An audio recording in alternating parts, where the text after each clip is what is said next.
नमस्ते दोस्तों। आज के इस ऑनलाइन ताशिका में आप सभी का हार्दिक स्वागत है। मैं डॉक्टर धीरज हत्ते, हिंदी विभाग प्रमुख, संजीवनी महाविद्यालय चापोली। स्वामी रामानुतीर्थ मराठवाड़ा विश्वविद्यालय के बीए तृतीय वर्ष का ऐच्छिक हिंदी के पाठ्यक्रम के अंतर्गत हिंदी साहित्य का इतिहास इस 90 प्रश्न पत्र के दूसरा जो अध्याय है भक्तिकाल की आज हम चर्चा करेंगे। भक्तिकाल को देखने के पहले हिंदी साहित्य का जो काल विभाजन और नामकरण किया गया है उसको संक्षिप्त में देखते हैं। इसके पूर्व की ताशिका में हमने हिंदी साहित्य के इतिहास लेखन की परंपरा हमने देखी थी, साथ ही हिंदी साहित्य इतिहास का काल विभाजन और नामकरण भी देखा है। पुनः उस पर चर्चा करने की आवश्यकता नहीं है, परंतु आज जिस कालखंड का अध्ययन हमें करना है उस कालखंड को लेकर संक्षेप में चर्चा करना आवश्यक है। विद्वानों ने हिंदी साहित्य के इतिहास का काल विभाजन और नामकरण अपने अपने सुविधा के अनुसार किया है, परंतु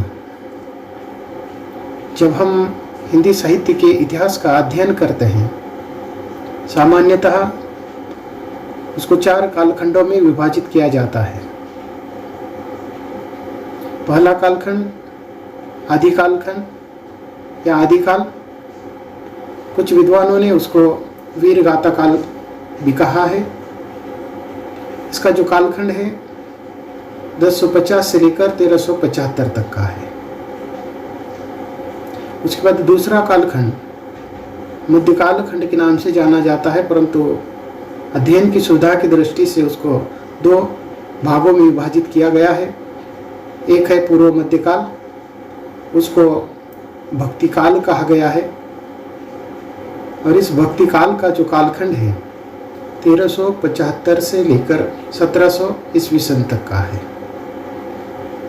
उसके बाद मध्य कालखंड को दूसरा जो कालखंड है मध्य कालखंड का उसको उत्तर मध्यकाल या हरितिकाल भी कहा जाता है। इसका जो काल है वह 1700 से लेकर 1900 ईस्वी सन तक का है। और हिंदी साहित्य का जो चौथा कालखंड है उसको आधुनिक कालखंड कहा जाता है, या उसको गद्यकाल भी कहा गया है, और इसका जो कालखंड है 1900 ईस्वी सन से लेकर अब तक का है। तो इस प्रकार हिंदी साहित्य के इतिहास को विद्वानों ने मुख्यतः 4 कालखंडों में विभाजित किया है। पहले जो नामकरण है वह कालखंड के आधार पर है, आदिकाल, पूर्व मध्यकाल, उत्तर मध्यकाल और आधुनिक काल। परंतु उसको हर कालखंड को जो दूसरा नाम दिया गया है साहित्यिक विशेषता के आधार पर दिया गया है। आदिकाल को वीरगाथा काल कहा गया है, इसकी चर्चा पहले हमने की है। इस कालखंड में वीर गाथा या वीरों की गाथा कहने वाला साहित्य इस कालखंड के अंतर्गत लिखा गया, उसको वीरगाथा काल कहा गया है। उसके बाद दूसरा जो कालखंड है पूर्व मध्यकाल, उसको भक्तिकाल कहा गया है। तीसरे कालखंड को रीतिकाल और चौथे कालखंड को गद्यकाल कहा गया है। तो इस प्रकार यहाँ एक कालखंड के आधार पर नामकरण है और दूसरा साहित्यिक विशेषता के आधार पर नामकरण किया गया है। अब हम जो दूसरा कालखंड है उसको देखते हैं। हमारे पाठ्यक्रम के अंतर्गत हिंदी साहित्य का इतिहास ये जो 9वां प्रश्न पत्र है, उस 9वें प्रश्न पत्र में 4 भाग हैं, 4 अध्याय हैं। उसमें से पहला अध्याय इसके पूर्व हमने देखा है आदिकाल का परिचय, और उस आदिकाल के अंतर्गत ही आदिकालीन साहित्य की परिस्थितियों को हमने देखा है। उसके बाद दूसरा जो कालखंड है वो भक्ति काल है। पाठ्यक्रम का दूसरा अध्याय भक्ति काल का है। पाठ्यक्रम के अनुसार इस कालखंड में या इस अध्याय में हमें सबसे पहले भक्ति काल का परिचय हमें देखना है। उसके बाद इसी भक्ति काल के अंतर्गत हमें निर्गुण भक्ति को देखना है। निर्गुण भक्ति की दो शाखा या दो प्रवृत्तियां हैं, जिसके अंतर्गत ज्ञान मार्गी शाखा की प्रवृत्तियों को हम देखेंगे। उसके बाद प्रेमाश्रयी शाखा की प्रवृत्तियां देखेंगे। उसी प्रकार निर्गुण भक्ति के अंतर्गत भी निर्गुण भक्ति का परिचय या निर्गुण भक्ति क्या है, उसके बाद राम भक्ति शाखा की प्रवृत्तियां और कृष्ण भक्ति शाखा की प्रवृत्तियों को हमें इसके अंतर्गत देखना है। तो इस अध्याय के अंतर्गत कुल मिलाकर हम भक्ति काल का परिचय, निर्गुण भक्ति और सगुण भक्ति की जो दो शाखाएं हैं, उन हर शाखा की प्रवृत्तियों को हमें देखना है। उसके बाद हम जो भक्ति काल है, भक्ति काल साहित्यिक दृष्टि से बहुत महत्वपूर्ण कालखंड रहा है। भक्ति कालखंड को पूर्व मध्य कालखंड कहा गया है और इसका जो कालखंड है 1375 ईस्वी से लेकर 1700 ईस्वी सन तक का है। और इस कालखंड को साहित्यिक दृष्टि से या साहित्यिक विशेषताओं के आधार पर तो इसके मुख्यतः दो भाग हैं या दो भागों में उसका विभाजन किया गया है। एक निर्गुण काव्य है और दूसरा सगुण काव्य है। अर्थात एक एक विषय को हमें विस्तार के साथ समझना ही है। परंतु भक्ति का अर्थ क्या है, इस कालखंड को भक्ति काल क्यों कहा गया है, तो संक्षेप में अगर समझना है तो इस कालखंड के अंतर्गत भक्ति से संबंधित साहित्य लेखन किया गया है। भक्ति का अर्थ ईश्वर के प्रति श्रद्धा और अनुराग का नाम भक्ति है। तो इस प्रकार इस कालखंड के अंतर्गत अधिकतर जो साहित्य लेखन हुआ है वह भक्ति से संबंधित रहा है। ईश्वरीय जो गुणगान है उससे संबंधित रहा है। परंतु इस कालखंड के साहित्यकारों का जो उद्देश्य है या उनका जो लेखन है, भले ही भक्ति से संबंधित रहा हो, लेकिन उनका प्रमुख जो उद्देश्य है लोक कल्याण की भावना उसके अंतर्गत रही है। आगे चलकर विस्तार के साथ उसकी चर्चा हमें करनी है। तो इस प्रकार भक्ति के अंतर्गत ये जो दो भाग किए गए हैं, पहला निर्गुण काव्य है और दूसरा सगुण काव्य है। तो इस प्रकार इस कालखंड को दो भागों में विभाजित किया है। हर काव्य धारा की या हर काव्य प्रकार की प्रवृत्तियों को हमें देखना है। तो इस प्रकार निर्गुण भक्ति को पुनः दो शाखाओं के अंतर्गत विभाजित किया गया है। लेकिन निर्गुण काव्य के अंतर्गत दो मुख्य प्रकार की विशेषताएं देखने को मिलती है। एक ज्ञानाश्रयी रही है और दूसरी प्रेमाश्रयी रही है। ज्ञानाश्रयी शाखा और दूसरा है प्रेमाश्रयी शाखा।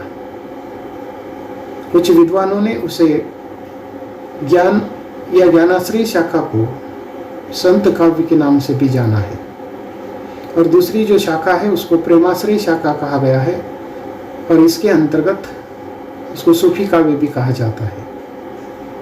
तो इस प्रकार संतों के माध्यम से लिखा गया जो साहित्य है वह ज्ञानाश्रयी शाखा के अंतर्गत आता है और सूफी कवियों के द्वारा लिखा हुआ जो साहित्य है वह प्रेमाश्रयी शाखा के अंतर्गत आता है। तो इस कालखंड के जो प्रमुख कवि हैं तो उनकी चर्चा आगे भी करनी है, परंतु प्रातिनिधिक स्वरूप में ज्ञानाश्रयी शाखा या संत काव्य के जो प्रमुख कवि है या उसके प्रातिनिधिक कवि के रूप में हम कबीर को देख सकते हैं। कबीर इस कालखंड के प्रमुख कवि रहे। उसके साथ साथ नानक भी इस कालखंड के महत्वपूर्ण कवि में से एक रही है। तो इस प्रकार निर्गुण काव्य के अंतर्गत ये जो पहली शाखा है उसको हम ज्ञानाश्रयी शाखा के माध्यम से समझते हैं या हमें समझना है। ज्ञानाश्रयी शाखा की जो विशेषता है जिसको हम प्रवृत्तियां कहते हैं, तो उन प्रवृत्तियों को हमें आगे विस्तार के साथ चर्चा करनी है। तो इस प्रकार भक्तिकालीन साहित्य की जो दो धाराएं हैं, एक निर्गुण काव्य और दूसरा सगुण काव्य। निर्गुण के अंतर्गत लेखन करने वाले कवियों को संत कहा गया है और सगुण काव्य के अंतर्गत लेखन करने वाले कवियों को भक्त कहा गया है।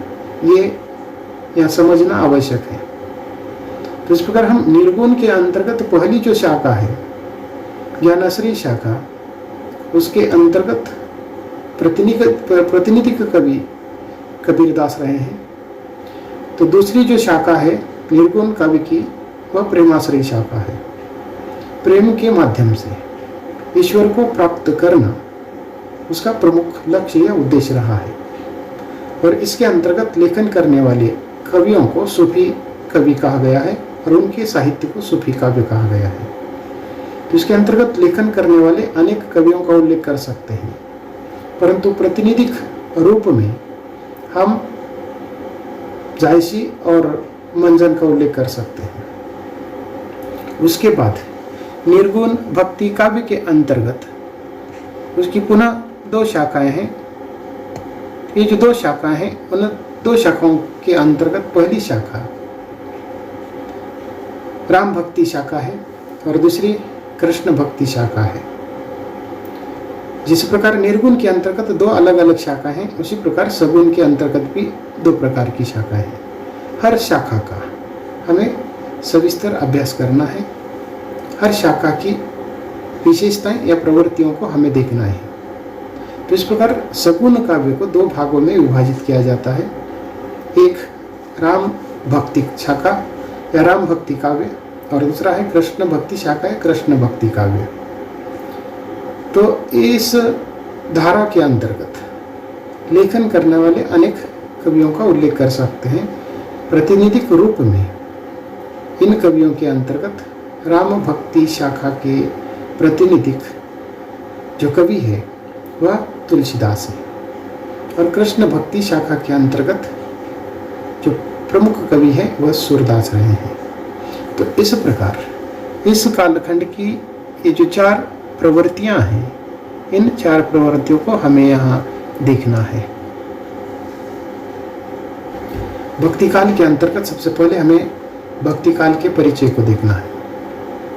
समग्र भक्ति काल को सामान्य दृष्टि से इस कालखंड की जो प्रमुख घटनाएं हैं, उन घटनाओं का उल्लेख इसके अंतर्गत हमें करेंगे।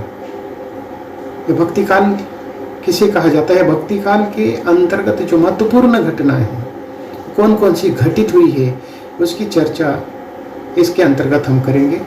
अर्थात ही भक्ति काल का सामान्य जो परिचय है सबसे पहले हम करेंगे। उसके बाद भक्ति काल की जो विभिन्न काव्यधाराएं या काव्य शाखा हैं, उनकी प्रवृत्तियों को हम देखेंगे। तो हिंदी साहित्य का एक महत्वपूर्ण जो काल है वो भक्ति काल रहा है। भक्ति काल को अनेक नामों से जाना जाता है। जैसे कि इसके पहले भी मैंने कहा कि ये जो कालखंड है 1375 ईस्वी से लेकर 1700 ईस्वी सन तक का माना जाता है। अन्य कालखंडों की तुलना में ये जो कालखंड है जिसको भक्ति काल कहा गया है, बहुत ही महत्वपूर्ण रहा है। भक्ति काल को कुछ विद्वानों ने स्वर्ण काल भी कहा है। स्वर्ण काल क्यों कहा जाता है उसकी चर्चा भी आगे हमें करनी है। तो इस प्रकार एक महत्वपूर्ण कालखंड के रूप में भक्ति काल रहा है। तो इसे पूर्व मध्य काल भी कहा गया है। अनेक विद्वानों ने अनेक नामों से उसका उल्लेख किया है। जॉर्ज ग्रियर्सन जो विदेशी विद्वान हैं, उन्होंने भक्ति काल को स्वर्ण काल कहा है। तो एक भारतीय विद्वान श्याम सुंदर दास ने भक्ति काल को स्वर्ण युग कहा है। दोनों में समानता है। इन्होंने स्वर्ण काल कहा है जॉर्ज ग्रियर्सन ने, तो श्याम सुंदर दास ने स्वर्ण युग शब्द का प्रयोग किया है। एक ने काल और दूसरे ने युग शब्द का प्रयोग किया है। उसके बाद आचार्य रामचंद्र शुक्ल भक्ति काल शब्द का प्रयोग करते हैं। तो हजारी प्रसाद द्विवेदी इसे लोक जागरण शब्द का प्रयोग करते हैं। तो इस प्रकार भक्ति काल को पूर्व मध्य काल, स्वर्ण काल, स्वर्ण युग या भक्ति काल और लोक जागरण के नाम से जाना जाता है। तो इस कालखंड की साहित्यिक दृष्टि से महत्वपूर्ण दो धाराएं रही है। यह साहित्य दो प्रकार का हमें यहाँ देखने को मिलता है। एक धार्मिक साहित्य है और दूसरा लौकिक साहित्य है। अतः धार्मिक साहित्य क्या है? तो इस कालखंड के अंतर्गत विभिन्न धर्मों को लेकर साहित्य लेखन हुआ है, जो कि उनका जो मुख्य आधार है वो धर्म रहा है, धर्म का प्रचार और प्रसार रहा है। तो इस प्रकार धार्मिक साहित्य ही तो इस कालखंड की जो प्रमुख भूमिका है या प्रमुख आधार रहा है। दूसरा लौकिक साहित्य है। लौकिक साहित्य के अंतर्गत जैसे कि सामान्य वर्ग के लोगों को या सामान्य वर्ग के लोगों का जो जीवन है या सामान्य लोगों के कल्याण की जो बात है, इस लौकिक साहित्य के माध्यम से साहित्यकारों ने की है। तो इस कालखंड के अंतर्गत मुख्यतः धार्मिक और लौकिक साहित्य का प्रकार हमें देखने को मिलता है। और इस दृष्टि से या धार्मिक और लौकिक साहित्य की दृष्टि से ये जो युग है वह अन्य युगों की तुलना में या अन्य साहित्य की तुलना में श्रेष्ठ कहा जाता है। इस कालखंड को जैसे कि स्वर्ण काल कहा जाता है, उसका एक महत्वपूर्ण जो कारण है, इस कालखंड के अंतर्गत श्रेष्ठ कवि हो चुके हैं। इतना ही नहीं तो उन कवियों के द्वारा उत्तम प्रकार की या श्रेष्ठ प्रकार की जो रचनाएं हैं उन्होंने लिखी है। तो ये जो भक्ति है या भक्ति काल है, अर्थात उसका उदय किस प्रकार हुआ, इसका संकेत इसके पूर्व के ताशिकाओं के अंतर्गत या भक्तिकालीन साहित्य की जो परिस्थितियां हैं उन परिस्थितियों के अंतर्गत संकेत रूप में हमने देखा था। दक्षिण में जो अलवार बंधु हैं, उन अलवार बंधुओं में ऐसे कई भक्त जो कि प्रख्यात थे, चर्चित थे, अनेक अलवार संत हुए। उन अलवार संतों के अंतर्गत ऐसे कुछ प्रमुख संत थे या उनको हम भक्त भी कह सकते हैं। तो उनमें से कई भक्त बहुत ही निचली जातियों के थे। जब हम इस कालखंड के प्रमुख जो कवि है तो उन कवियों की जातियों का अगर उल्लेख करते हैं तो सबसे पहले हम कबीर का उल्लेख कर सकते हैं कि कबीर की जाति कौन सी थी। तो उस पर उन्होंने किसी प्रकार का कोई उल्लेख नहीं किया है, लेकिन जाति न पूछो साधु की, पूछ लीजिए ज्ञान, जैसे कि उन्होंने अपने जाति के संदर्भ में किसी प्रकार का कोई उल्लेख नहीं किया है। लेकिन हम जानते हैं कि कबीर बनिया थे या कबीर ने अपने किसी भी जाति का उल्लेख नहीं किया है। बनिया थे, दर्जी थे, अनेक जातियों का उल्लेख अनेक विद्वानों ने किया है, परंतु मूलतः कबीर भी एक सामान्य निचली जाति में पैदा हुए थे। हम जानते हैं कि रविदास चमार थे। तो इसी प्रकार अनेक कवियों का हम उल्लेख कर सकते हैं जिनका जन्म निचली जातियों में हुआ है। आदिकालीन साहित्य के अंतर्गत हमने देखा है कि साहित्यकार होने के लिए या कवि होने के लिए कुछ विशिष्ट गुणों की आवश्यकता थी, विशिष्ट वर्ग में पैदा होना आवश्यक था या विशिष्ट प्रकार के अनुभव की आवश्यकता थी। परंतु भक्तिकालीन साहित्य में इस प्रकार की कोई जो आवश्यकता है या कोई इस प्रकार का जो बंधन है हमें देखने को नहीं मिलता है। तो इस प्रकार दक्षिण में जो अनेक अलवार भक्त हुए, उन अलवार भक्तों में से कुछ निचली जातियों में जन्म हुआ था। तो इस प्रकार इस कालखंड के अनेक जो कवि हैं वो पढ़े लिखे नहीं थे, परंतु अनुभवी निश्चित थे।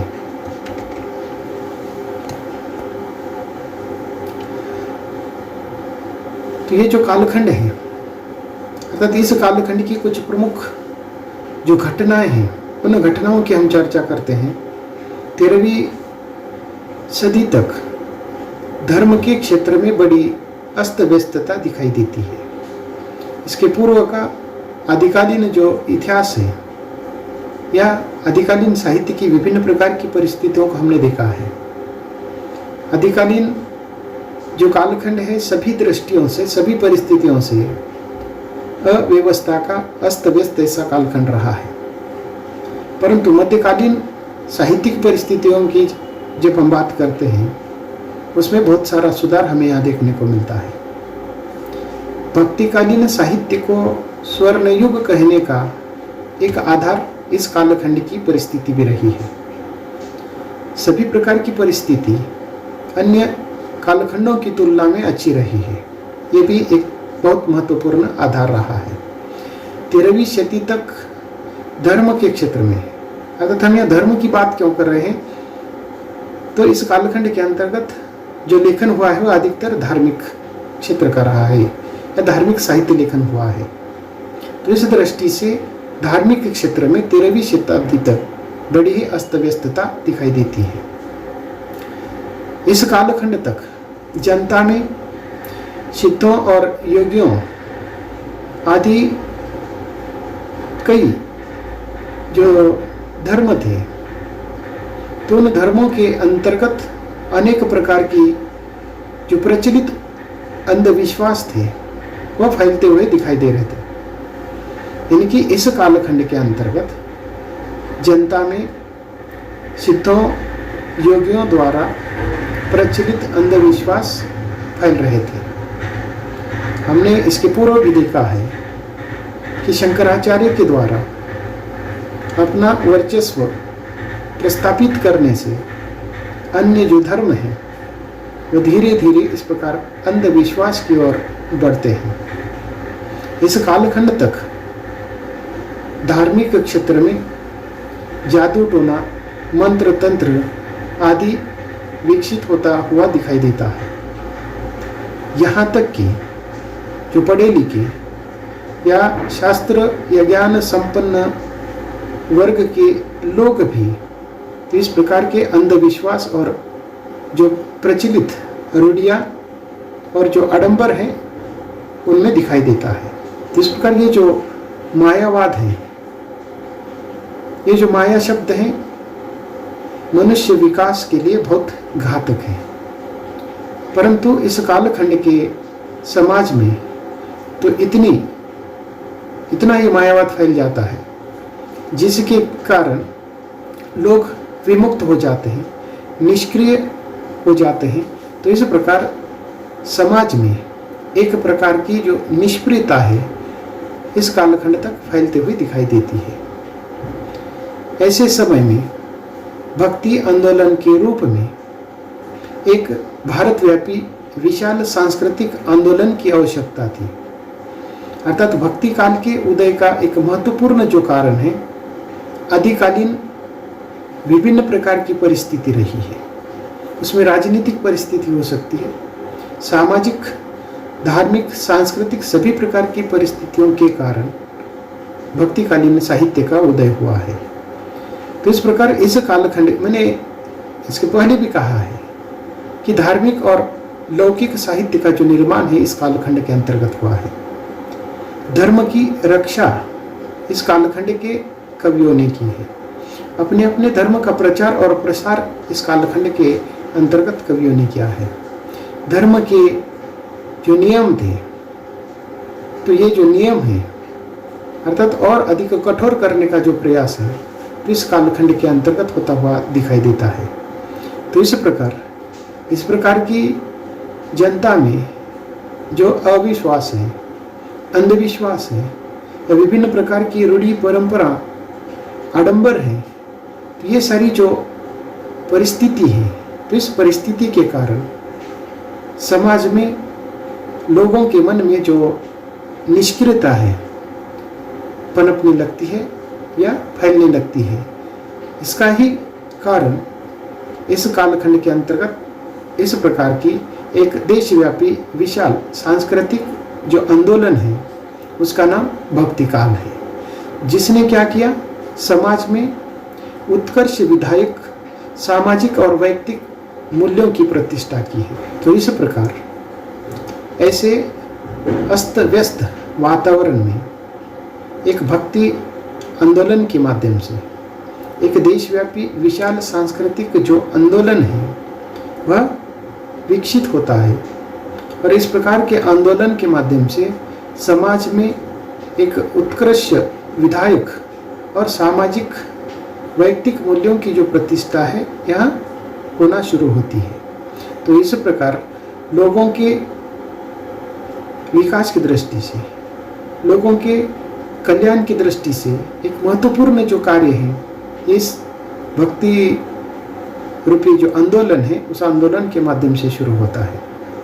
भक्ति आंदोलन का जो प्रारंभ है हमने देखा है कि दक्षिण के अलवार संतों द्वारा 10वीं शताब्दी के लगभग शुरू हुआ था।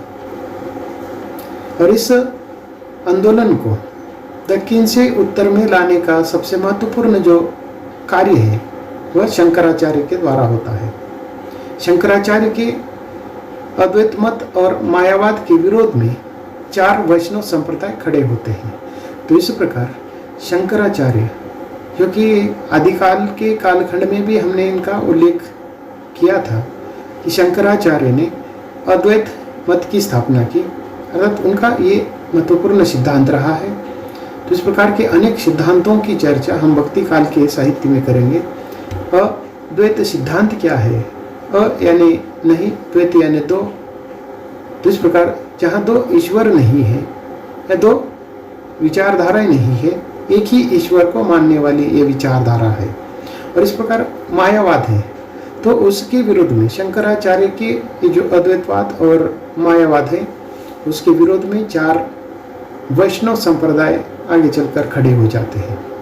और इन चारों संप्रदायों ने उत्तर भारत में विष्णु के जो विभिन्न अवतार हैं उन अवतारों का प्रचार और प्रसार किया है। तो इस प्रकार शंकराचार्य के अद्वैत और मायावाद के कारण भी जो भक्ति का जो उद्भव है यह होता हुआ दिखाई देता है। और इस प्रकार शंकराचार्य के इन सिद्धांतों के आधार पर 4 प्रकार के जो वैष्णव संप्रदाय हैं सामने आते हैं। और वह उत्तर भारत में अपने जो आराध्य हैं या विष्णु के जो विभिन्न अवतार हैं उन विष्णु के विभिन्न अवतारों का प्रचार और प्रसार करते हैं, जिसके अंतर्गत कृष्ण और राम प्रमुख रहे हैं। तो इस प्रकार ये जो दक्षिण के जो अलवार हैं, तो इन अलवारों के पश्चात दक्षिण में आचार्यों की एक लंबी परंपरा चली या अलवारों के पश्चात दक्षिण में आचार्यों की एक लंबी परंपरा हमें देखने को मिलती है। और इस लंबी परंपरा के जो प्रमुख प्रवर्तक रहे हैं वह रामानुजाचार्य रहे हैं। इस प्रकार शंकराचार्य के बाद जो दूसरा नाम आता है महत्वपूर्ण वह रामानुजाचार्य है। तो इस प्रकार ये जो अलवार कवि रहे हैं जिसको आचार्य कहा जाता है, तो अलवार आचार्यों में रामानुजाचार्य आचार्यों के प्रवर्तक रहे हैं। और रामानुजाचार्य की शिष्य परंपरा में आने वाले प्रमुख व्यक्ति रामानंद थे। और भक्तिकालीन ये जो आंदोलन है, इस आंदोलन में रामानंद का बहुत बड़ा स्थान है, उनकी बहुत बड़ी भूमिका रही है। रामानंद जिनका कालखंड 15वीं शती का रहा है। रामानंद ने उत्तर भारत में राम भक्ति का प्रचार और प्रसार किया है। भक्ति के क्षेत्र में रामानंद ने ऊंच नीच का जो भेदभाव है मिटाने पर विशेष बल दिया है। तो इस प्रकार इस कालखंड तक हम देखते हैं 13वीं शती तक सामाजिक जो परिस्थिति है बहुत ही अस्त व्यस्त रही है। तो इस कालखंड के अंतर्गत जाति पाति का जो भेदभाव है अपने चरम सीमा तक फैल गया था। अनेक जातियां तथा विभिन्न प्रकार की जो उपजातियां हैं उन्होंने जन्म लिया था। एक विकृत जो रूप है इस कालखंड ने जाति के क्षेत्र में धारण किया था। तो इस प्रकार का जो जाति पाति का जो भेदभाव है, उच्च नीचता का जो भेदभाव है, उसको मिटाने पर सबसे अधिक महत्वपूर्ण जो कार्य है रामानंद ने किया। उसके बाद रामानंद का जब हम व्यक्तित्व देखते हैं तो उनका व्यक्तित्व बहुत ही असाधारण रहा है। और इस कालखंड के अनेक जो आचार्य थे, उन आचार्यों में सबसे बड़े आचार्य के रूप में हम उनको देखते हैं। उन्होंने भक्ति के क्षेत्र में महत्वपूर्ण जो कार्य है जाति पाति को मिटाने का किया है। सभी जातियों के जो मुख्य व्यक्ति है या सभी जातियों से लोगों को उन्होंने अपने शिष्यों के अंतर्गत स्थान दिया है। जैसे कि कबीर जो जुलाहा थे, तो रामानंद के जो अनेक शिष्य हैं उनमें से प्रमुख शिष्यों में कबीर का उल्लेख हम कर सकते हैं।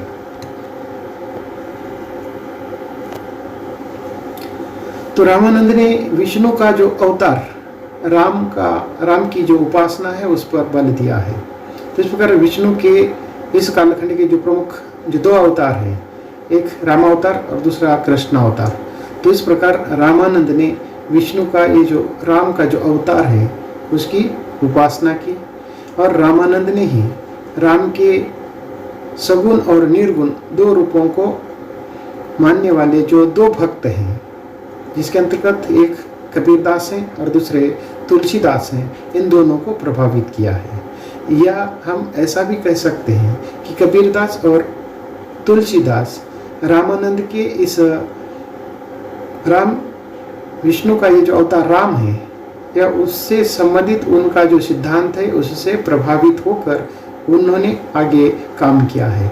तो इस प्रकार रामानंद के कालखंड का एक प्रमुख जो सूत्र रहा है, रामानंद या उनकी जो शिष्य परंपरा है उस कालखंड का प्रमुख जो सूत्र रहा है या प्रमुख उनका कार्य करने का जो लक्ष्य रहा है, जैसे कि रामानंद का सर्वश्रेष्ठ जो कार्य है, सर्वश्रेष्ठ जो योगदान है, वह जाति का जो भेदभाव है मिटाने के दृष्टि से रहा है।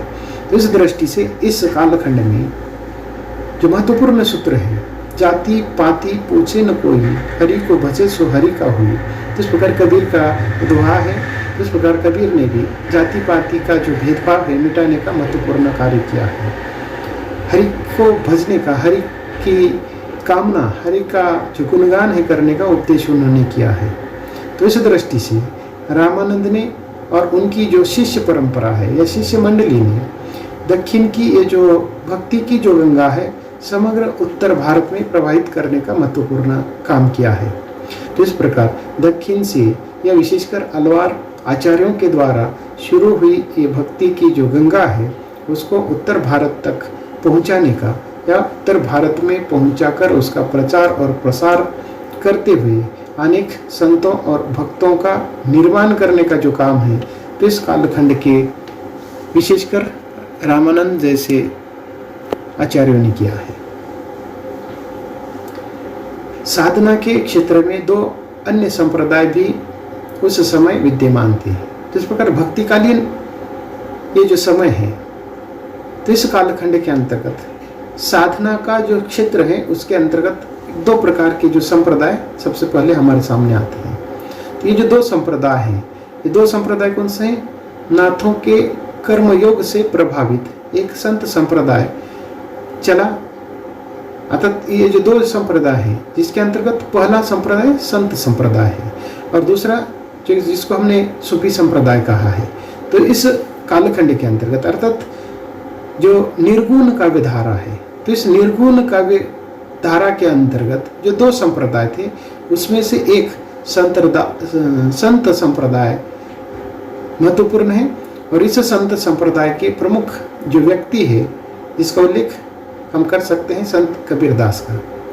और दूसरा जो संप्रदाय है मुसलमान कवियों का सूफीवाद, जो कि हिंदुओं के विशिष्टाद्वैतवाद से बहुत भिन्न नहीं है। तो इस प्रकार ये जो विशिष्टाद्वैतवाद है वह भी अर्थात ये जो संत परंपरा है उससे अधिक भिन्न नहीं है।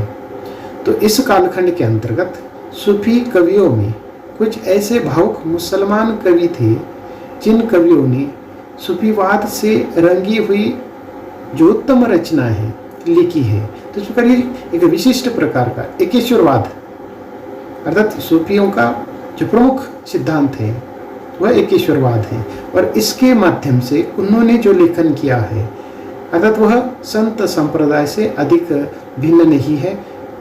तो इस प्रकार कुछ विशिष्ट भावुक ऐसे मुस्लिम कवियों द्वारा लिखा गया ये जो साहित्य है जो कि सभी को स्वीकार होता है या सभी को स्वीकार हो, ऐसा साहित्य उन्होंने लिखा है। तो इस प्रकार निर्गुण काव्य के अंतर्गत जो दो संप्रदाय विकसित हुए उसमें एक संत संप्रदाय है और दूसरा सूफी संप्रदाय है। तो उसी प्रकार सगुण काव्यधारा के अंतर्गत भी दो संप्रदाय या दो वर्ग विकसित होते हैं। जैसे कि विष्णु स्वामी के शुद्धाद्वैत मत का आधार लेकर इसी समय वल्लभाचार्य ने पुष्टि मार्ग चलाया।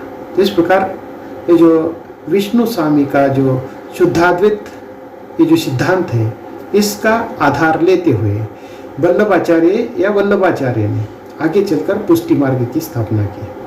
तो ये पुष्टि मार्ग क्या है उसको भी हमें देखना है। वल्लभाचार्य इस कालखंड के या इस मत के या इस सिद्धांत के महत्वपूर्ण व्यक्ति रहे हैं। महाप्रभु वल्लभाचार्य ने पुष्टि मार्ग की स्थापना करने के बाद वह विष्णु के कृष्ण अवतार की उपासना करने का महत्वपूर्ण कार्य करते हैं। तो इस प्रकार विष्णु के इस कालखंड के जो प्रमुख दो अवतार हैं जिसमें से एक कृष्ण अवतार है और दूसरा राम अवतार है। तो इस प्रकार कृष्ण अवतार को लेकर काम करने का या कृष्ण अवतार का प्रचार और प्रसार करने का महत्वपूर्ण जो कार्य है वह पुष्टि मार्ग के माध्यम से वल्लभाचार्य ने शुरू किया, और इस पुष्टि मार्ग को आगे बढ़ाने के लिए अनेक कवि सामने आते हैं। तो इस प्रकार इस पुष्टि मार्ग के माध्यम से या पुष्टि मार्ग के द्वारा कृष्ण का जो लीला गान है या कृष्ण का जो उपदेश है देश भर प्रचारित और प्रभावित करने का महत्वपूर्ण काम किया है।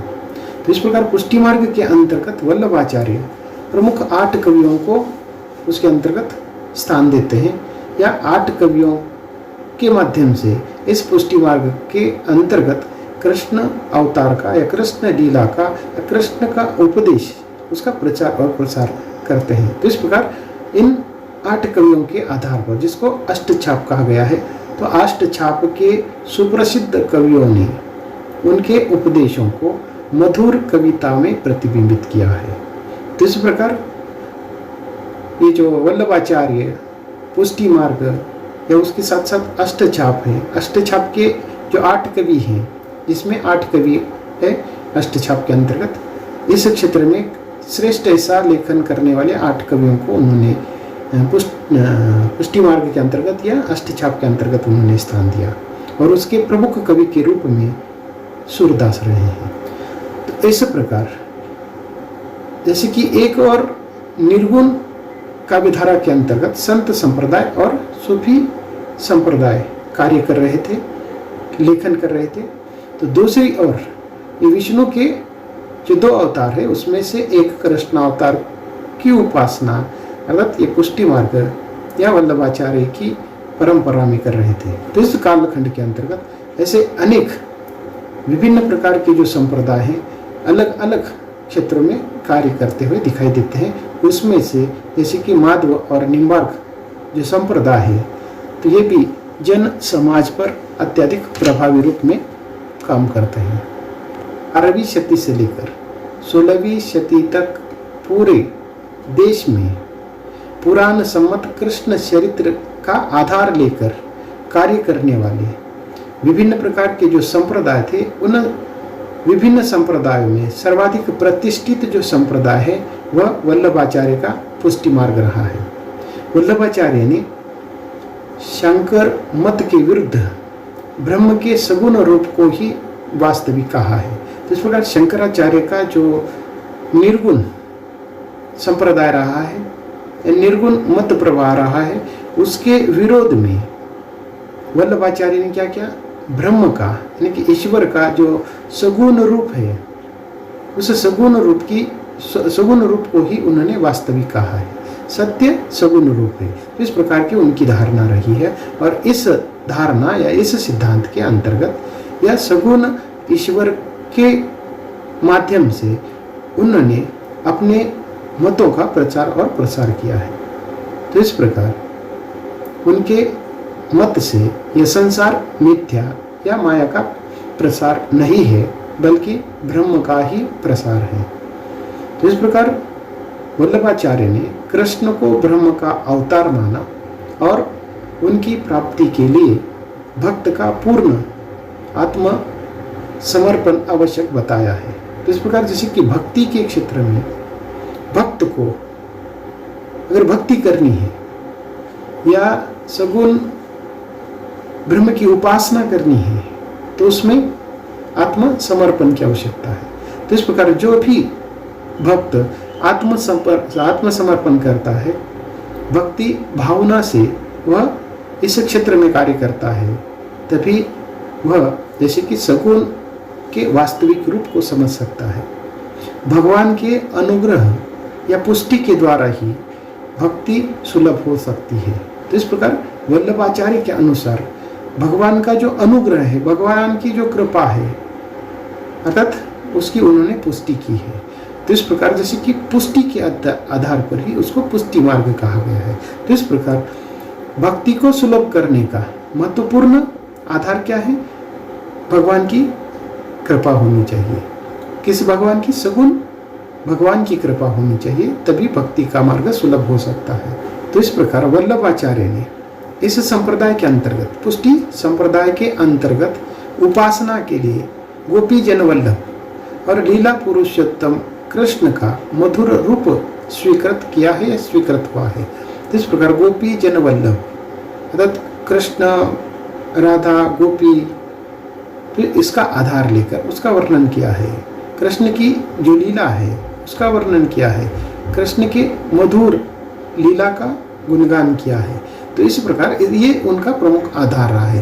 तो इस प्रकार उत्तर भारत में विष्णु के ये जो दो अवतार हैं, एक राम अवतार और दूसरा कृष्ण अवतार, इन दोनों को प्रतिष्ठित करने का जो काम है इस कालखंड के अंतर्गत हुआ है। जो विष्णु का जो दूसरा अवतार है, जैसे कि शंकराचार्य के माध्यम से राम की उन्होंने उपासना की, निर्गुण और सगुण दोनों क्षेत्र के अंतर्गत उन्होंने राम की उपासना की है। तो निर्गुण के अंतर्गत कबीरदास ने राम का गुणगान किया और सगुण के अंतर्गत तुलसी ने उसका प्रचार और प्रसार किया है। तो इस क्षेत्र के अंतर्गत विष्णु का ये जो दूसरा यानी कि राम का जो अवतार है, तो इस अवतार का प्रचार और प्रसार करने का जो महत्वपूर्ण कार्य है वह गोस्वामी तुलसीदास ने किया है। गोस्वामी तुलसीदास केवल हिंदी के ही नहीं तो पूरे विश्व के एक चर्चित महत्वपूर्ण कवि रहे हैं। उनका रामचरित जो मानस है, उनके द्वारा लिखा गया रामचरितमानस बहुत ही महत्वपूर्ण ग्रंथ रहा है। तो इस प्रकार इस कालखंड के अंतर्गत महत्वपूर्ण 4 संप्रदाय हमें देखने को मिलते हैं। इन 4 संप्रदायों के आधार पर 4 काव्यधाराएं सामने आती है। तो इस प्रकार ये 4 संप्रदाय कौन से हैं? पहला संप्रदाय जैसे कि संत संप्रदाय, दूसरा सूफी संप्रदाय, तीसरा राम संप्रदाय, राम भक्ति संप्रदाय और कृष्ण भक्ति संप्रदाय। ये 4 संप्रदाय, इन 4 संप्रदायों के आधार पर 4 प्रकार के भक्ति मार्ग हमें देखने को मिलते हैं, जिसके अंतर्गत ज्ञानाश्रयी शाखा के अंतर्गत संत काव्य परंपरा, प्रेमाश्रयी शाखा के अंतर्गत सूफी संत काव्य परंपरा, सगुण भक्ति के अंतर्गत राम भक्ति शाखा और दूसरी कृष्ण भक्ति शाखा। तो इस प्रकार की ये 4 शाखाएं हैं। तो इस प्रकार ये जो भक्ति काल का परिचय देखते समय, जैसे कि हमने देखा है कि भक्ति का ये जो स्रोत है वह दक्षिण से उत्तर में आया और उत्तर भारत की जो विभिन्न प्रकार की परिस्थिति है, तो इन परिस्थितियों में इस भक्ति के आंदोलन ने एक नया रूप धारण किया है। तो इस कालखंड के अंतर्गत जो महत्वपूर्ण बात है वह मुसलमानों से संबंधित रही है। इसके साथ ही राजनीतिक परिस्थिति का जब हम विचार करते हैं तो देश पर इस समय मुस्लिम शासकों का आधिपत्य था। विभिन्न प्रकार के जो मुस्लिम शासक हैं इस देश पर शासन कर रहे थे। तो मुसलमानों के इस देश में बस जाने पर एक ऐसे भक्ति मार्ग की आवश्यकता थी जो हिंदू और मुसलमान दोनों को ग्राह्य हो। अधिकालीन राजनीतिक परिस्थिति हम देखते हैं कि इस कालखंड के अंतर्गत राजनीतिक अस्थिरता, अव्यवस्था, अस्ताव्यस्त थी। युद्धों का ये कालखंड रहा है, अन्य अत्याचारों का कालखंड रहा है। परंतु आगे चलकर तो इस कालखंड के जो मुस्लिम शासक थे उन्होंने जो अन्याय अत्याचार है इस कालखंड तक बहुत कम किया था। इस कालखंड के मुस्लिम शासकों को इस बात का एहसास हुआ था कि इन सभी भारतीयों को साथ लेकर उन पर शासन करना है।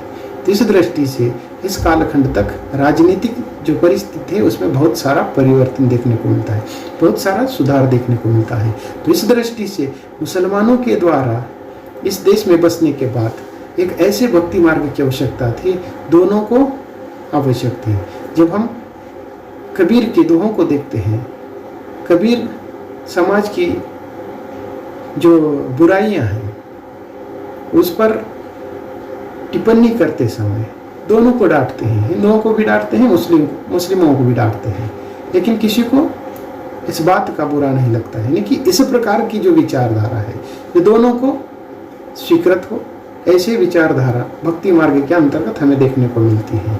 तो इस प्रकार भक्ति मार्ग की जो आवश्यकता है हिंदुओं के लिए भी थी और मुसलमानों के लिए भी थी। इसके अतिरिक्त जो निम्न वर्ग के अधिकतर जो कवि है, अर्थात उन कवियों के माध्यम से उन्होंने क्या किया, जन सामान्य का विकास या जन सामान्य को जो कि रास्ते पर लाने का या योग्य रास्ता दिखाने का महत्वपूर्ण कार्य इस कालखंड के कवियों ने किया है। इस कालखंड के कवियों का जो प्रमुख लक्ष्य या उद्देश्य रहा है, जो पथभ्रष्ट समाज है उस पथभ्रष्ट समाज को पुनः रास्ते पर लाना है। तो इस कालखंड के अंतर्गत ये जो भक्ति का जो लेखन है या भक्ति का जो कार्य है सबसे पहले दक्षिण से शुरू होता है और इस प्रकार की जो परंपरा है वह धीरे धीरे बढ़ते बढ़ते उत्तर तक पहुंच जाती है। और इस क्षेत्र के अंतर्गत, इस परंपरा के अंतर्गत महाराष्ट्र के अंतर्गत जो संत परंपरा है, वारकरी संप्रदाय है, तो ये भी बहुत महत्वपूर्ण रहा है। इस वारकरी संप्रदाय का बहुत बड़ा जो प्रभाव है हम भक्तिकालीन साहित्य के अंतर्गत देखते हैं। जब हम भक्ति उत्तर के या हिंदी साहित्य के अंतर्गत भक्ति का जब हम विचार करते हैं तो भक्ति के पहले जो कवि है संत नामदेव का उल्लेख किया जाता है। संत नामदेव 14वीं शताब्दी में इसी परंपरा के भक्ति मत का सामान्य, अपनी भक्ति को सामान्य जनता तक पहुंचाने का काम कर रहे थे। और उसके बाद जैसे कि हम देखते हैं कि कबीर या अन्य जो कवि हैं उनका आविर्भाव होता है। तो इस प्रकार ये जो नामदेव है, संत नामदेव, जो महाराष्ट्र के वारकरी संप्रदाय के अग्रगण्य कवि रहे हैं, जिन्होंने भगवान के सगुण और निर्गुण दोनों जो रूप है वह धारण किए थे, दोनों रूपों को उन्होंने ग्रहित किया था। और इस प्रकार संत कबीर के पहले अर्थात संत नामदेव का स्थान आता है। उसके बाद एक और इस प्रकार की ये निर्गुण संत परंपरा थी, तो दूसरी और सूफी संत परंपरा है। तो ये जो सूफी कवि हैं, तो इन सूफी कवियों ने हिंदुओं की जो लोक कथा है उन लोक कथाओं का आधार लेकर ईश्वर के प्रेममय रूप का प्रचार किया है। जैसे कि जायसी का ये जो पद्मावत है, उस पद्मावत के अंतर्गत क्या है, पद्मावत की कथा क्या है, लोक कथा है, प्रेम कथा है। और उस लोक कथा का आधार लेकर ईश्वरीय जो प्रेम है या इस लोक कथा के माध्यम से या लोगों के इस प्रेम को वह ईश्वरीय प्रेम के माध्यम से दिखाने का प्रयास करते हैं।